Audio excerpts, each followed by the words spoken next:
हरे कृष्णा, राधे राधे। कैसे हैं आप सब? आशा करूंगी आप सब मस्त होंगे, स्वस्थ होंगे। आज बहुत दिन के बाद मैं इस तरह से कोई लॉन्ग वीडियो शूट कर रही हूँ।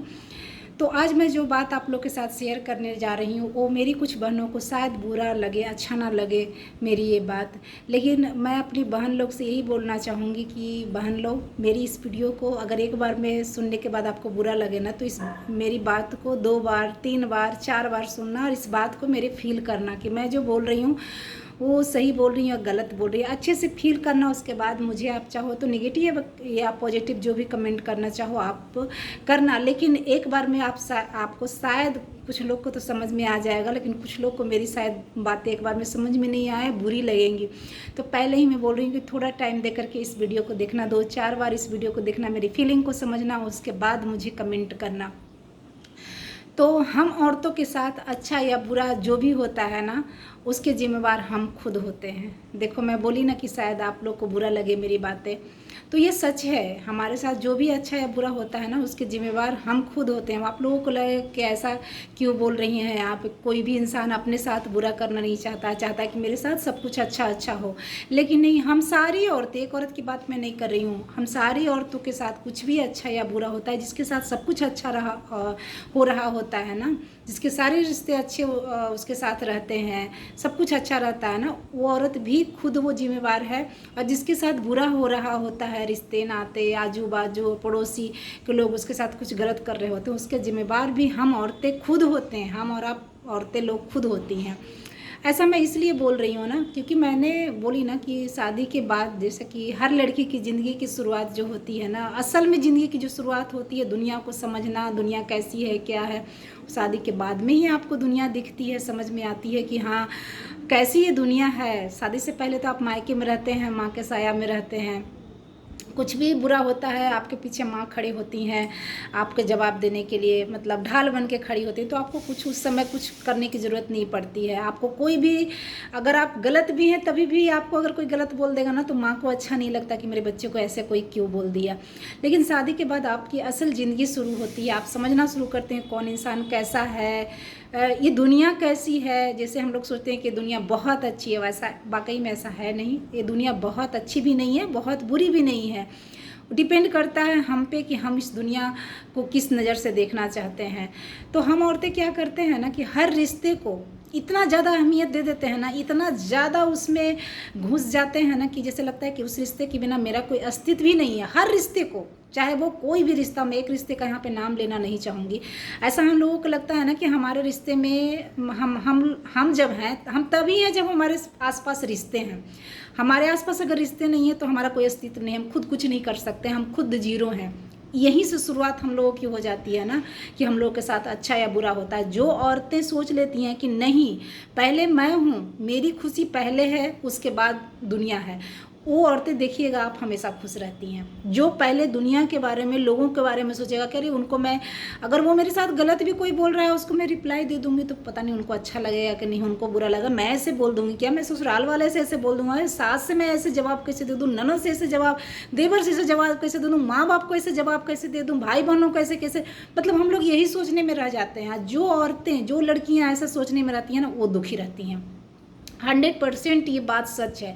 जो बिंदास लड़कियां रहती हैं, जो बिंदास औरतें रहती हैं, जो बस सोचती हैं अपने बारे में ना, वो दुखी नहीं रहती हैं। मेरी बातें शायद आप लोग को बुरी लगे, लेकिन एक बार आप फील करना, बहुत लोग इस चीज़ से कनेक्ट होंगे इस मेरे बात से, लेकिन मैं सही बोल रही हूँ। मैंने अपनी लाइफ में ये फील करा है कि जब से, मतलब कुछ दिनों तक मैं सबके बारे में सोची कि मुझे बुरा लगता था, बहुत सारे लोगों की बातें मुझे बुरी लगती थी, मुझे इग्नोर किया जाता था कुछ रिश्तों में, मेरी कोई अस्तित्व नहीं थी कुछ रिश्तों में, लेकिन फिर भी मैं वहाँ अवेलेबल रहती थी, फिर भी कहती थी कि नहीं चलो चलो ठीक है, अब ठीक हो जाएगा, अब शायद ऐसा ही होता होगा, शायद ऐसे ही लोग करते होंगे, अब ठीक हो जाएगा, अब ठीक हो। नहीं, ऐसा नहीं कीजिए, ज़्यादा टाइम नहीं दीजिए। हाँ, मैं ये बोलूँगी कि 1-2 बार टाइम दीजिए। जहाँ पे आपको 2-4 बार टाइम आप दिए फिर भी आपको कोई वैल्यू नहीं है, आपको ना इमोशनल सपोर्ट मिल रहा है, ना आपको फिजिकल सपोर्ट मिल रहा है, ना आपको मेंटली सपोर्ट मिल रहा है, ना आपको फाइनेंशियल से कोई सपोर्ट मिल रहा है, उस रिश्ते से आप साइड हो जाइए। कोई भी, चाहे वो रिश्ता हो, चाहे वो कितना भी नज़दीकी रिश्ता हो ना, जहाँ पे आपकी वैल्यू नहीं है, जहाँ पे आपको इज्जत नहीं मिल रहा है ना, वहाँ से साइड हो जाइए।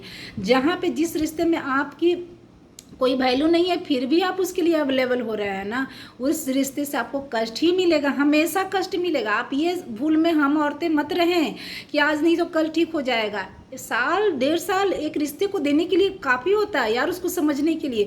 जो रिश्ते साल 1.5 साल 2 साल भी टाइम देने के बाद हम अपनी तरफ से पूरी कोशिश कर रहे हैं, फिर भी वो रिश्ता नहीं सुधर पा रहा है, वो रिश्ता हमको इज्जत नहीं दे रहा, रिस्पेक्ट नहीं दे रहा, मेरी फीलिंग की कदर नहीं है, मैं दुखी हूँ कि खुश हूँ कि दुखी हूँ, मैं दुख में हूँ तो किसी को कोई फ़र्क नहीं पड़ रहा है, तो फिर उस रिश्ते को देने से कुछ नहीं जाएगा। फिर हम दुखी होते हैं, फिर कहते हैं कि भाई मेरे इस रिश्ते से मुझे कोई सुख नहीं है, इसने मुझे रुलाया ही है। फिर हम अपने आप को ही फिर से अपने आप को भी हम कष्ट देते रहते हैं।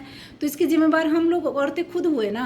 मैं खुद का एग्जाम्पल दे रही हूँ, दूसरे को नहीं दे रही हूँ। इसलिए मैं कह रही हूँ ना कि मैं अपने एक्सपीरियंस, इसलिए मुझे एक प्लेटफॉर्म मिला है, मैं चाहती हूँ कि मैं अपना एक्सपीरियंस शेयर करूँ, ताकि जो औरतें, जो लड़कियाँ ऐसी गलत चीज़ें कर रही हैं ना, थोड़े सतर्क हो जाए। और मैं यहाँ पे सबसे कहना चाहूँगी, जिनका जैसा कुछ बैड एक्सपीरियंस रहा है ना, कि जिस रिश्ते को चलाने में आपने बहुत कुछ दिया लेकिन फिर भी वहाँ से आपको कुछ नहीं मिला, तो आप लोग भी अपना एक्सपीरियंस शेयर कीजिए, ताकि लोग सतर्क हो जाएं कि हम और आप भी ऐसे कर रहे हैं ना, तो आगे से ऐसा ना करें। ठीक है, उस रिश्ते को आप दुत्कार नहीं दीजिए, लड़िए नहीं, झगड़िए नहीं, कुछ नहीं कीजिए, क्योंकि हमारा संस्कार, हर किसी का संस्कार, जो रिश्ता 10 साल 15 साल जो रिश्ते में रह के मतलब एडजस्ट करने की कोशिश जो लड़की या औरत कर रही है, तो उसका तो ऐसा संस्कार बिल्कुल नहीं है कि वो कुछ भी गलत काम करेगी। आप कुछ गलत मत कीजिए, लेकिन उस रिश्ते से, चाहे वो रिश्ता कितना नज़दीकी, उस रिश्ते से हट जाइए। हम लोग करते क्या हैं, और रिश्ता कोई वैल्यू नहीं दे रहा है, लेकिन फिर भी एक कॉल आ जा रहा है अपनी ज़रूरत, वैसे रिश्ते का ना कॉल पर जल्दी बहुत आएगा। जब उनको ज़रूरत होगा ना, तो उसका कॉल बहुत जल्दी आएगा कि भैया हमारी अब ज़रूरत है, तो कॉल कर दिए। और उनको पता है कि हम, इसीलिए आपका, हमारा और आपका वैल्यू नहीं होता। उनको पता होता है कि हम इसको भले कितना भी वैल्यू नहीं दें, लेकिन एक कॉल करने के बाद ये मेरे लिए अवेलेबल रहेगी, कुछ भी हो जाए एक बार मैं बोल दूंगा मेरे लिए अवेलेबल रहेगी। इसलिए हम लोगों की वैल्यू नहीं की जाती है। तो हमारा है ना, हमारा और आपका क्या है, हम और आप दुखी क्यों रहते हैं? बात तो वही हुई ना कि हम अपनी वजह से दुखी रहते हैं। नहीं, आप जब एक कॉल करते हैं कि आप दुखी हैं, तो आपके लिए जो इंसान अवेलेबल नहीं होता है, चाहे वो रिश्ता कोई भी हो, XYZ कोई भी हो, मायका का हो, ससुराल का, चाहे कोई भी, एक कॉल पे जो भी रिश्ता आपके लिए अवेलेबल नहीं होता है ना, उसके लिए आपको भी अवेलेबल नहीं होना है। वो रिश्ता फिर आपको वैल्यू नहीं करेगा, वो समझ लेगा कि ये तो गिरने आएगी ही, तो फिर इसको मैं कुछ भी करूँ, मार के रखूँ, पीट के रखूँ, जैसे भी करके रखूँ, इज्जत दूँ ना दूँ, इसको जाना कहाँ है, जाएगी कहाँ, इसका तो कुछ, मेरे बिना तो इसका कोई अस्तित्व ही नहीं है, तो फिर आपको कोई वैल्यू नहीं करने वाला। तो ऐसे रिश्ते से दूर हो जाइए। कितने लोग सोचते हैं कि नहीं, मेरा पति से जिसका रिश्ता जुड़ा हुआ है, या मेरे ससुराल से जिसका रिश्ता जुड़ा हुआ है, तो वो मेरा रिश्ता है, तो मेरे ससुराल से एक कॉल आ जाएगा तो उस रिश्तों को मैं इज्जत दूंगी, रिस्पेक्ट। मेरे मायके से जो रिश्ता जुड़ा हुआ है, तो भाई मेरे मायके का रिश्तेदार ये है वो है, तो उसको मुझे इज्जत देना चाहिए। क्यों देना चाहिए? क्योंकि वो सिर्फ मायके का है इसलिए देना चाहिए। क्यों देना चाहिए? क्योंकि वो ससुराल का रिश्तेदार मेरे पति का रिलेटिव है इसलिए देना चाहिए। क्यों देना चाहिए? आपको और हमको वहाँ पे ये सोचना है ना कि वो रिश्तेदार, चाहे वो मेरा पति का फैमिली का हो या मेरे फैमिली का, मेरे मायके का फैमिली का हो, वो रिश्तेदार कोई भी है, वो मेरी इज्जत कितना कर रहा है, आपको और हमको ये समझने की ज़रूरत है। हमारे पति की क्या रिस्पेक्ट कर रहा है, क्या नहीं, उसका इसके साथ रिलेशन क्या है क्या नहीं है, उससे मुझे कोई मतलब नहीं है। हमारा वो इंसान कितना इज्जत कर रहा है ना, उस पर हम अवेलेबल रहेंगे। चाहे हमारे पति के साथ हमारे रिश्ते कैसे भी हो, चाहे मेरे सास ससुर के साथ हमारे रिश्ते कैसे भी हों, चाहे मेरे माँ बाप के साथ मेरे रिश्ते, मायके वाले के साथ कैसे भी हों, लेकिन जो इंसान हमारे लिए जैसा, जहाँ पे जिस तरह से अवेलेबल होता है ना, हम लोगों को कोशिश, औरतों को वही करनी चाहिए कि जो इंसान मेरे लिए अवेलेबल हो रहा है जिस तरह से, उस तरह से हमको उस टाइम पे उसके लिए अवेलेबल होना है। ये सोच के अवेलेबल नहीं होना है कि ये मेरे पति का फैमिली वाला है, तो एक कॉल आ गया, मेरा पति मुझे कोई इज्जत नहीं दे रहा है, कोई वैल्यू नहीं कर रहा है, मेरी खुशी का कोई परवाह नहीं है। एक कॉल आ गया पति का कि भाई यहाँ पे आपकी ज़रूरत है, यहाँ पे चले जाना, हम लोग दौड़ के जाते हैं। वो पति क्या रिस्पेक्ट करेगा? वो पति नहीं रिस्पेक्ट करेगा, ना वो ससुराल वाले आपकी इज्जत करेंगे, ना वो आपके मायके वाले इज्जत करेंगे। वो समझ लिए हैं कि आपको कहीं नहीं जाना है, आप घूम फिर के, आपकी दुनिया यही है, आप घूम फिर के, आपको कुछ भी किया जाएगा, आप यहीं आओगे। तो हम लोग अपना खुद का इज्जत ना, हम लोग खुद दुख या सुख के खुद भागीदार हैं। आप लोग इस बात को हमारी समझिएगा। अगर मैं गलत बोल रही हूँ तो भी बताइएगा, सही बोल रही हूँ तभी भी बताइएगा। अगर मेरी बात ही किसी को बुरी लगी हो तो प्लीज़ मुझे माफ़ कीजिएगा। मुझे किसी को हर्ट करने की का वो नहीं था। मैं कुछ लोगों का वीडियो अभी देखी हूँ, इस चीज़ से मेरे ध्यान में आया कि नहीं, ये बातें मुझे शेयर करनी चाहिए। कुछ लोग ऐसी, कुछ मेरी बहनें लोग ऐसी हैं जो ऐसी गलतियाँ करती हैं जहाँ उनके लिए कोई अवेलेबल नहीं होता है, जिस रिश्ते में उनका कोई अस्तित्व नहीं। 18 साल यार हम अपने रिश्ते को दिए, 20 साल दिए, 22 साल अपने कोई भी रिश्ते को हम दिए, फिर भी हमारा कोई वहाँ पर अस्तित्व नहीं है, हमारी कोई वैल्यू नहीं, हमारी फीलिंग की कोई परवाह उनको नहीं है। हम दुखी हैं, खुश हैं, क्या हमको कोई फ़र्क नहीं पड़ा, तो हम उनके लिए क्यों अवेलेबल रहें, हम उनके रिश्तेदारों के लिए क्यों अवेलेबल रहें? बिल्कुल भी नहीं रहेंगे।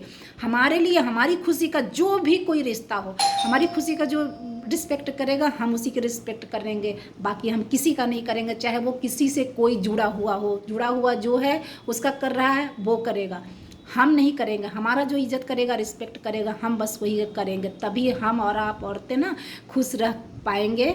और जो हम लोग रोना रोते रहते हैं ना कि हमारी लाइफ में ये प्रॉब्लम है, वो प्रॉब्लम, वो हमारी प्रॉब्लम दूर होगी। हमने ऐसा किए, मैं ऐसा की हूँ, ये मेरा पर्सनल एक्सपीरियंस है और अब मैं खुश हूँ।